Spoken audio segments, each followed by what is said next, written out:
Letter اسرائیل بنے گا حدیث میں خبریں یہ سارے مسلمان ممالک تمہارے ہاتھ سے نکل جائیں گے مسلمانوں، یہ عراق اور اردن اور یہ اور وہ، یہاں تک کہ ترکی، سعودی عرب کا بھی شمالی حصہ نکل جائے گا۔ البتہ مدینے کا جو ان کا پروگرام ہے اس کو اللہ نہیں پورا ہونے دے گا، مدینے میں داخلے کی ان کو اجازت نہیں ملے گی۔ بہرحال یہ سارا کچھ ہونے والا ہے۔ وہ وقت بھی آنے والا ہے کہ حضور کی ایک حدیث کے مطابق ایک شخص کے 1000 بیٹے ہوں گے تو 999 ختم ہو جائیں گے، ایک بچے گا۔ یہ وقت بھی آنے والا ہے کہ حضور فرماتے ہیں اتنی بڑی جنگ ہوگی، اتنی خوریزی ہوگی کہ پوری زمین اٹھ جائے گی لاشوں سے۔ تو پرندہ جو ہے کوئی، ایک تو پرندے ہوتے ہیں کہ جو مردار خور ہے، گدھ ہے، وہ تو بڑی خوشی سے اتریں گے، تناول فرمائیں گے لاشوں کو۔ اسی طریقے سے کوے ہیں، چیلے ہیں، لیکن جو نفاست پسند پرندے ہیں وہ لاش کے اوپر اترنا نہیں چاہتے۔ تو ایک پرندہ اڑتا چلا جائے گا، اسے کہیں زمین پر اترنے کی جگہ نہیں ملے گی، لاشیں ہی لاشیں ہوں گی، یہاں تک کہ وہ تھک ہار کر اس کی جو ہے پر جواب دے جائیں گے، گرے گا تو لاش پر گرے گا۔ یہ وقت آنے والا، اور یہ یہودیوں کے ہاتھوں، یا یہودیوں کے جو سپورٹرز ہیں اس وقت، جو ان کے ہاتھ میں آلہ کار ہے، ان کے ہاتھوں آنا ہے۔ میرے نزدیک اس کام کے لیے اس ملعون قوم کو، کہ جو حضرت عیسیٰ کے زمانے سے ملعون ہو چکی ہے، اس کو باقی رکھا گیا ہے، اسے یہ موقع دیا گیا ہے۔ اس نے اسرائیل بنا لیا ہے، تقریباً 2000 سال کے بعد وہ دوبارہ آ کر آباد ہوئے اس سرزمین میں جہاں سے نکال دیے گئے تھے 70 عیسوی کے اندر۔ یہ سارا کچھ کیوں ہو رہا ہے؟ ان کا یہ استثناء کیوں کیا گیا؟ یہ بڑی تلخ بات ہے، یہ یاد کر لیجیے۔ کیونکہ یا تو قوم اسی وقت ہلاک کر دی جاتی، جیسا کہ ہوا قوم نوح، قوم ہود، قوم عاد، قوم ثمود، قوم شعیب، یہ ہوا کہ نہیں ہوا؟ اور سدوم اور عمورہ کی بستیاں جہاں حضرت لوط بھیجے گئے، اور آل فرعون جو ہلاک کیے گئے، یا تو پوری قوم ہلاک کی جاتی؟ نہیں، یہ یوں سمجھیے کہ اس پورے معاملے کو درمیان میں سے ایک وقفہ دے دیا گیا، حضرت عیسیٰ کو اٹھا لیا گیا، اور حضرت عیسیٰ دوبارہ آئیں گے۔ یہ کیوں کیا گیا؟ اب اس میں بڑی تلخ بات آپ سے کہہ رہا ہوں، یہ آپ کے لیے قبول کرنا آسان نہیں، حلق سے نیچے اترے گی مشکل سے۔ اس قوم کو زندہ رکھا گیا ہے جو ملعون اور مغضوب علیہم قوم ہے۔ سب سورہ فاتحہ میں مفسرین لکھتے ہیں ضالین، یہ نصارہ ہے، اور مغضوب علیہم یہ یہودی ہیں۔ اور قرآن کہتا ہے لعن الذین کفروا من اہل الکتاب علی لسان داؤد وعیسی ابن مریم، لعنت کی گئی ایک ملعون اور مغضوب قوم کے ہاتھوں آخری امت محمد، اور اس کا بھی بہترین حصہ، اس پر عذاب ان کے ہاتھوں آئے گا، عربوں پر عذاب یہودیوں کے ہاتھوں، اس لیے ان کو بچایا گیا۔ یہ میں نے کئی دفعہ واقعہ سنایا، مولانا اسلائی صاحب بتایا کرتے تھے، کیونکہ وہ راجپوت تھے، یو پی کے راجپوت، مشرقی حصے کے، کہ ہمارے ہاں کوئی نوجوان اگر کوئی بڑی گری ہوئی حرکت کرتا تھا تو اس کے سر پر چمار کے ذریعے، چمار کے ہاتھوں جوتا لگوایا جاتا تھا۔ اگر راجپوت کے سر پر راجپوت کا جوتا گرا تو چلو تکلیف تو ہوئی، لیکن یہ کہ راجپوت کا جوتا گرا ہے نا، پڑا ہے، لیکن راجپوت کے سر پر چمار کا جوتا، جس کو آپ انگریزی میں کہتے ہیں to add insult to injury, وہ تکلیف بھی ہے جوتا کھانے کی، اور انسلٹ ہے کہ ایک چمار مار رہا۔ یہ امت سب سے خیر امت ہے، کنتم خیر امت اخرجت للناس۔ لیکن اصل بات جو ہے میں آپ کو بتانا چاہتا ہوں، یہ ہے سائیڈ ایشو۔ اصل ایشو ہے فلسطین کا جو شروع ہونے والا ہے، بھٹی دہکے گی وہاں۔ ظاہر بات ہے کہ اگر کوئی بہت بڑا اقدام ہو جاتا ہے فلسطینیوں کے خلاف، اور اگر واقعتاً مسجد اقصی اور قبۃ الصخرہ گرا دیے جاتے ہیں، جو طوفان اٹھے گا عالم عرب میں، یہ حسنی مبارک ہو یا شاہ خالد ہو یا کوئی اور ہو، یہ نہیں روک سکتے اس طوفان کو۔ نوجوان خون اٹھے گا، غیرت اور جو بھی حمیت ہے۔ مسلمان ان پڑھ سے ان پڑھ اور بالکل بے دین، وہ بھی مسجد کی حرمت پر کٹ مرنے کو تیار ہو جاتا ہے۔ مسجد تو بنا دی شب بھر میں ایمان کی حرارت والوں نے، من اپنا پرانا پاپی ہے، برسوں میں نمازی بن نہ سکا۔ وہ چاہے کانپور کی مسجد سے مسلمانوں نے جانے دی ہیں، چاہے وہ شہید گنج کی مسجد کی مسلمانوں نے جانے دی ہیں، چاہے نماز نہ پڑھتے ہو، لیکن یہ جو حرمت اور یہ جو حمیت اور یہ غیرت ہے، اس سے جو طوفان اٹھے گا یہ ہوگا اس ملحمۃ العظمی، اس کی طرف پیش رفت ہو رہی۔ کتاب الملاحم سے احادیث کے حوالے سے کہ جن جنگوں کا حوالہ دیا حضور نے، پیشن گوئی کی ہے، اس کا نقطہ آغاز تھا خلیج کی جنگ۔ صدام حسین نے اسے کہا تھا یہ مدر آف وارز ہے، ام المحارب، یہ ایک جنگ نہیں ہے۔ اس کا نقشہ بھی حدیث میں موجود ہے، پیشن گوئی موجود تھی، اس وقت بھی ہم نے شائع کی تھی۔ لیکن اس میں جو جنگ اب ہونے والی وہ الملحمۃ العظمی۔ ملحمہ کسے کہتے ہیں؟ لحم گوشت کو کہتے ہیں، اور قصائی کی دکان کو عربی میں ملحم کہتے ہیں، جہاں گوشت کے ٹکڑے کیے جاتے ہیں۔ آج کل مشینوں سے ہوتے ہیں، اب جو ہے وہ ہاتھ سے چھریوں سے نہیں ہوتے، لیکن ٹکڑے ہو رہے ہوتے ہیں، جسموں کے چیتھڑے اڑ رہے ہوتے ہیں۔ ملحمہ، یہی لفظ استعمال کیا تھا حضرت سعد ابن عبادہ نے رضی اللہ تعالی عنہ یوم فتح مکہ۔ ان کے دل میں تھا کہ اب ہم انتقام لیں گے ان عربوں سے، ان قریش سے۔ الیوم یوم الملحمہ، الیوم یوم الملحمہ، یہ کہتے ہوئے جا رہے تھے، ایک خاص کیفیت۔ آج ہے گوشت کے ٹکڑے اڑانے کا دن۔ حضور سے کہا کسی دن جا کر کے سعد تو یہ کہہ رہے ہیں الیوم یوم الملحمہ، الیوم یوم الملحمہ۔ حضور نے فرمایا نہیں، ان سے کہو جا کر الیوم یوم المرحمہ، الیوم یوم المرحمہ، آج رحمت کا دن ہے، آج تو میں ان سب کو معاف کروں گا۔ لا تثریب علیکم اليوم، میں تم سے وہی بات کہہ رہا ہوں جو میرے بھائی یوسف نے کہی تھی اپنے بھائیوں سے، اذهبوا فانتم الطلقاء، جاؤ تم سب کے سب آزاد۔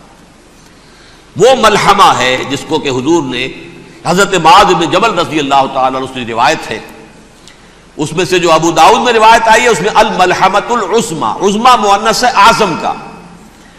آپ کہتے ہیں جنگ عظیم اول، جنگ عظیم دوم، عظیم کا باپ ہو گیا اعظم، سب سے بڑا، اور اس کا مؤنث ہے سب سے بڑی، عظمی، الملحمۃ العظمی، سب سے بڑی لڑائی۔ میرے نزدیک یہ وار کے معنی میں نہیں ہے، بیٹل کے معنی میں۔ انگریزی میں یہ دو لفظ علیحدہ ہیں، وار، بیٹل۔ وار سالوں کو محیط ہوتی ہے، بیٹل کسی ایک خاص جگہ پر جو لڑائی ہوتی ہے اس کو کہتے ہیں۔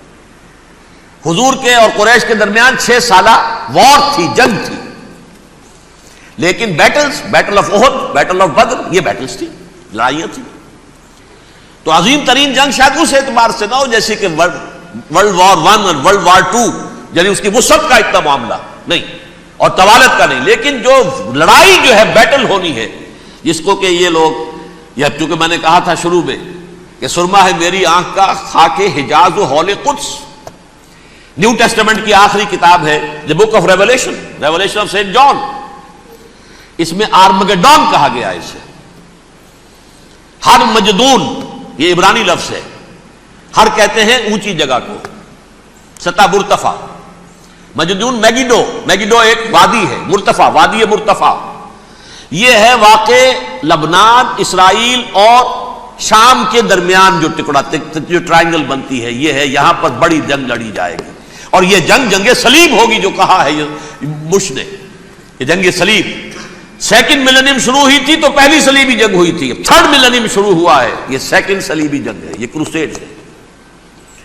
اور میں اس مرتبہ امریکہ گیا تھا تو پہلی مرتبہ مجھے وہاں ایک رسالہ ملا ٹرمپٹ نام کا، یہ امریکہ کے جو بہت ایکسٹریمسٹ قسم کے پروٹیسٹنٹس ہیں، یہ ان کا رسالہ ہے، اور ان کے بارے میں اب کہا جا رہا ہے وہ کرسچین زائنسٹ ہیں۔ آپ شاید پہلی مرتبہ یہ لفظ سن رہے ہوں، زائنسٹ تو ہم سمجھتے ہیں یہودیوں کو، کرسچین زائنسٹ وہ ہیں جو ہیں تو عیسائی پروٹیسٹنٹس ہیں، لیکن اسرائیل کے وہ حمایتی یہودیوں سے بڑھ کر ہیں۔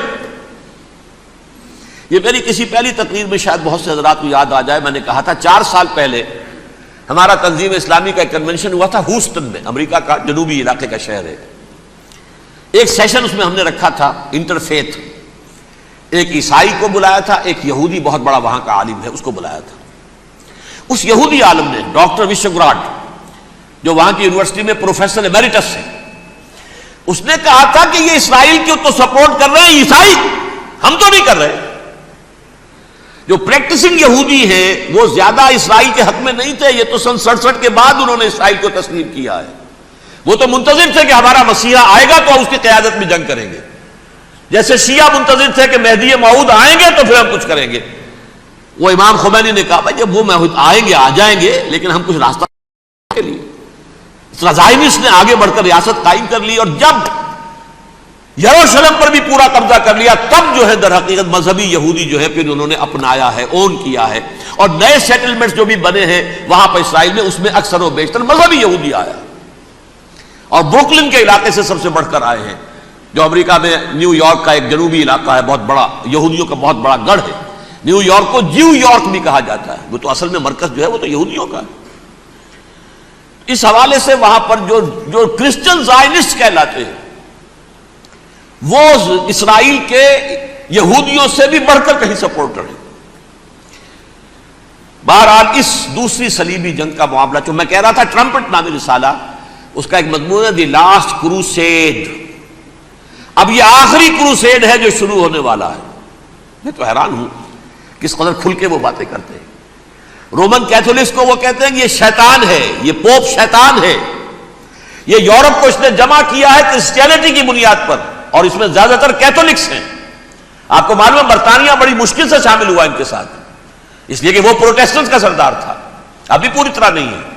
یورپ جو ہے وہ رومن امپائر دوبارہ یہ کھڑی کر رہا ہے، اور در حقیقت یہ جو ہے یہودیوں سے بھی چھیننا چاہتے ہیں اسرائیل کو اور فلسطین کو، اور مسلمانوں سے بھی، اور یہ وہی کروسیڈ جو تھے اربن ثانی کے، اس کی تیاری کر رہے ہیں تاکہ وہاں پر عیسائی حکومت قائم ہو جائے، کیتھولکس کی، پوپ کی حکومت قائم ہو جائے، جیسے ایسٹ تیمور میں کر دی ہے۔ ایسٹ تیمور میں کون سی حکومت بنی ہے؟ رومن کیتھولک،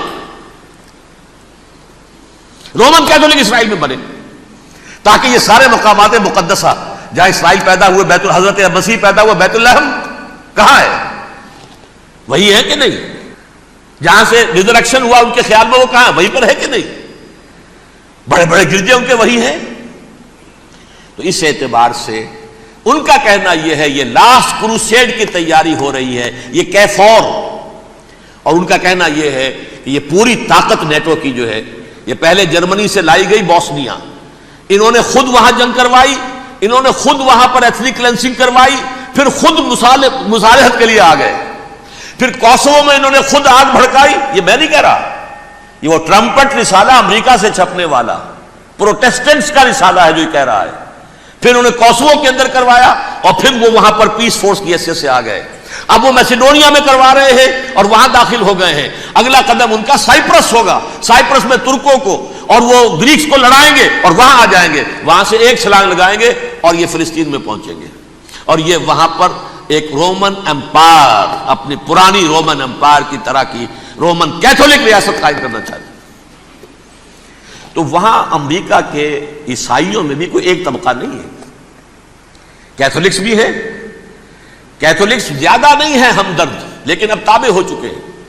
اسحاق رابین نے جب یہ پیس ٹاک شروع ہوئی تھی، آپ کو یاد ہوگا شاید، کہ جب وہ آیا تھا واشنگٹن سے واپس فلسطین اسرائیل، تو پہلے روم میں رکا for an audience with the pope, اور پوپ کو اس نے ایک مرتبان سا پیش کیا تھا، حضرت سلیمان علیہ السلام کے زمانے کا مرتبان، اور کہا تھا دیکھیے 3000 برس تک ہم نے اس کی حفاظت کی ہے، اب یہ میں آپ کے حوالے کر رہا ہوں۔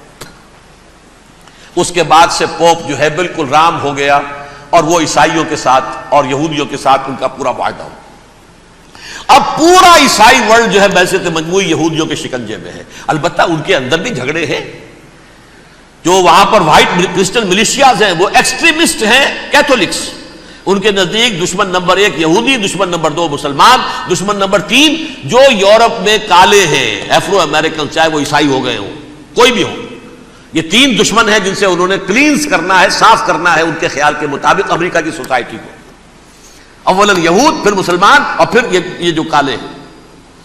لیکن دوسری طرف پروٹیسٹنٹس کے اندر ایکسٹریمسٹ وہ ہیں جنہیں کہا جا رہا ہے یہ کرسچین زائنسٹ ہیں، یہ اسرائیل کے، اسرائیل سے بڑھ کر سپورٹرز ہیں۔ بہرحال یہ اب جنگ ہوگی، اس کا نتیجہ کیا نکلے گا یہ تو اللہ ہی جانتا ہے۔ اب میں آخری بات کی طرف آ رہا ہوں۔ آخری نتیجہ تو جو بھی کچھ اپس اینڈ ڈاؤنز آئیں گے، تلک الایام نداولھا بین الناس، آخری نتیجہ ڈراپ سین وہ یہ ہوگا کہ اللہ کے دین کا بول بالا ہوگا، اور پوری دنیا پر محمد کے لائے ہوئے دین صلی اللہ علیہ وسلم کی حکومت قائم ہوگی۔ وہ گویا قیامت کی تمہید ہوگی، اس کے بعد بس قیامت آئے گی، کیونکہ مقصد کائنات، تخلیق کائنات پورا ہو جائے گا۔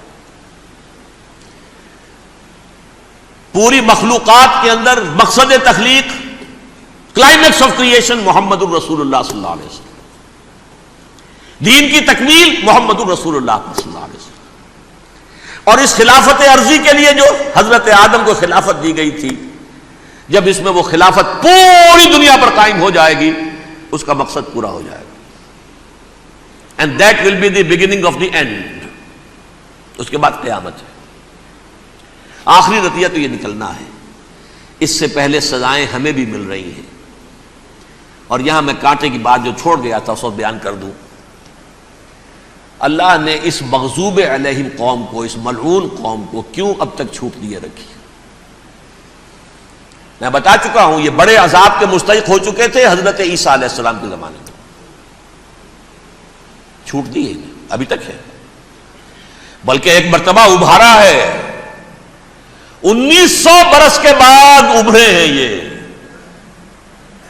بالفور ڈکلریشن 1917، سن 70 عیسوی کے بعد، تقریباً 1900 برس، 1850 برس تو ہے ہی کم سے کم۔ پھر creation of Israel 1948، 1967 extension of Israel, یروشلم پر قبضہ۔ یہ سارا جو ہے کیوں ہے؟ اللہ تعالیٰ اس خیر امت محمد صلی اللہ علیہ وسلم، اس کے بہترین حصے کو سزا ان ملعونوں کے ہاتھوں دے رہا ہے۔ کیوں؟ جو جرم انہوں نے کیا تھا وہی ہم نے کیا۔ انہوں نے اللہ کی کتاب کو پیٹھ کے پیچھے پھینکا، نبذ فریق من الذین اوتوا الکتاب کتاب اللہ وراء ظہورہم، ہم نے اپنی پیٹھوں کے پیچھے پھینکا کہ نہیں؟ کولونیل رول سے آزاد ہوئے، کہیں اسلامی قانون نافذ کیا، کہیں اسلامی نظام قائم کیا؟ تو جو جرم ان کا تھا وہی ہمارا ہے، اور ہم خیر امت ہیں، اور ہمارے میں سے خیر ترین عرب ہیں، ان پر اللہ کا فضل، ان کی مادری زبان میں اللہ کی کتاب موجود ہے۔ پھر انہوں نے اللہ کے دین کو پیٹھ دکھائی۔ جو ملک آزاد ہوا کولونیل رول سے، یا اس نے قبلہ کر لیا اپنا ماسکو کی طرف، یا کر لیا واشنگٹن کی طرف، کسی نے مکے کو قبلہ بنایا، یہ بدترین سزا ہے۔ ویل للعرب من شر قد اقترب۔ اور ترمذی شریف میں تو یہاں تک روایت ہے، من اقتراب الساعۃ ہلاک العرب، قیامت کے قرب کی ایک نشانی یہ بھی ہوگی کہ عرب ہلاک ہو جائیں گے۔ ایک حدیث میں الفاظ آتے ہیں کہ حضور نے جب کہا یہ ہوگا یہ ہوگا یہ ہوگا، یہ بربادی آئے گی، تو کسی زوجہ محترمہ نام میں بھول رہا ہوں، انہوں نے پوچھا کہ عرب اس دن کہاں ہوں گے؟ فرمایا العرب یومئذ قلیل، بہت کم ہوں گے۔ آخری خاتمہ ہونا ہے یہود کا حضرت مسیح علیہ السلام کے ہاتھوں، وہ عذاب جو 2000 برس تک ان سے ٹلا رہا وہ آئے گا، اور ان کے رسول ہی کے ہاتھوں آئے گا۔ لیکن اس سے پہلے مسلمانوں پر یہ عذاب آ رہا ہے، ہولوکاسٹ کے درجے کا عذاب آئے گا، آ رہا ہے۔ البتہ ہم پاکستانی اس میں یوں سمجھ لیجئے کہ وہ تو خبریں موجود ہیں احادیث میں، وہاں تو جو ہونا ہے ہونا ہے۔ اتنے انسان مریں گے، اتنے انسان مریں گے کہ ایک پرندہ جو ہے اڑتا چلا جائے گا، وہ نہیں چاہے گا کہ نیچے اترے تو کسی لاش پر اترے، اسے جگہ نہیں ملے گی زمین خالی کر کہیں اتر سکے، تھک ہار کر گرے گا، مرے گا تو بھی لاش کے اوپر گرے گا۔ یہ الفاظ ہے حضور صلی اللہ علیہ وسلم۔ الملحمۃ العظمیٰ الملحمۃ الکبریٰ، یہ لاسٹ کروسیڈ، ٹرمپٹ اخبار نے، میں اس کا فوٹو اسٹیٹ بھی کبھی آپ کو دکھا دوں، ویسے میرے ساتھ ہے وہ رسالہ ٹرمپٹ، دی لاسٹ کروسیڈ، اس کی تیاری ہو رہی ہے۔ وہ الملحمۃ العظمیٰ اور ملحمۃ الکبریٰ جو ہے وہ آنے والی ہے۔ ابن ماجہ میں اس کبریٰ کہا ہے، اکبر کا مؤنث کبریٰ، ملحمہ کبریٰ سب سے بڑی جنگ، اور ملحمہ عظمیٰ سب سے عظیم جنگ، یہ ہوگی اور بہت جلد ہوگی۔ اب آخری بات یہ عرض کر رہا ہوں، کریں کیا؟ کچھ کریں بھی کہ نہیں؟ پہلا کام تو یہ ہے کہ اصل زندگی آخرت کی زندگی ہے. دنیا میں تباہی بربادی آ بھی جائے، آخرت بچ جائے. پہلا کام یہ ہے کہ ہر شخص توبہ کرے، لیکن توبہ توبۃ نصوح، توبہ کی تسبیح نہیں. آیہ کریمہ کا ختم نہیں، لاکھ مرتبہ لا الہ الا انت سبحانک انی کنت، اس سے کچھ نہیں ہوتا. توبہ یہ ہے اپنی معاش کے اندر جھانکیے، اپنی معاشرت میں جھانکیے، جہاں جہاں اسلام کے خلاف کچھ نظر آئے پھینک دیجئے، نکال کر کاٹ دیجئے. بے پردگی ہے نکالیے. آپ کی کمائی میں کوئی حرام کا عنصر ہے ختم کیجئے، توبہ کیجئے، ابھی کیجئے. عملی توبہ. فرائض کی ادائیگی میں کوتاہی ہو رہی ہے، ابھی شروع کیجئے. اللہ کے دین کے غلبے کے لیے جد و جہد، ان صلاتی و نسکی و محیایا و مماتی للہ رب العالمین لا شریک لہ وبذالک امرت وانا اول المسلمین. بڑی عادت. اگر میرے اور آپ کے کیے کچھ نہ ہوا تب بھی کم سے کم میری اور آپ کی آخرت تو بچ جائے گی، عاقبت تو بن جائے گی. اخروی عذاب، سب سے بڑا عذاب، دائمی عذاب، اس سے ہم بچ جائیں. دوسرا کام ہے اجتماعی توبہ. اجتماعی توبہ کیسے ہوگی؟ یہ سلطنت خداداد پاکستان جو اللہ نے عطا کی تھی، اس میں اسلام کا نظام قائم اور اسلام کی شریعت نافذ کی جائے. اس کے لیے جد و جہد تن من دھن کے ساتھ لگ جانا. منظم جماعت بنا کر، اول تو تمام جماعتیں ایک متحدہ محاذ بنائیں اور آ جائیں میدان کے اندر. وہ صرف طالبان کی حمایت نہیں، اس ملک میں اللہ کے دین کو قائم کرنے کے لیے مثبت مقصد سامنے رکھے. بہرحال اس کے لیے کوششیں تو جتنی بھی ہو سکتی ہیں ہو رہی ہیں. میں کتنے عرصے سے یہ کہہ رہا ہوں، کاش کہ یہ دینی جماعتیں ساری کی ساری یہ پاور پالیٹکس سے پسپائی اختیار کر کے اور ایک مطالباتی تحریک، ایک مظاہراتی تحریک، ایک pressure movement, pressure group, resistance movement, دین کو نافذ کرو، حرام کی حرمت کو نافذ کرو، قائم کرو دین کو. اس کے لیے میدان میں آ جائے.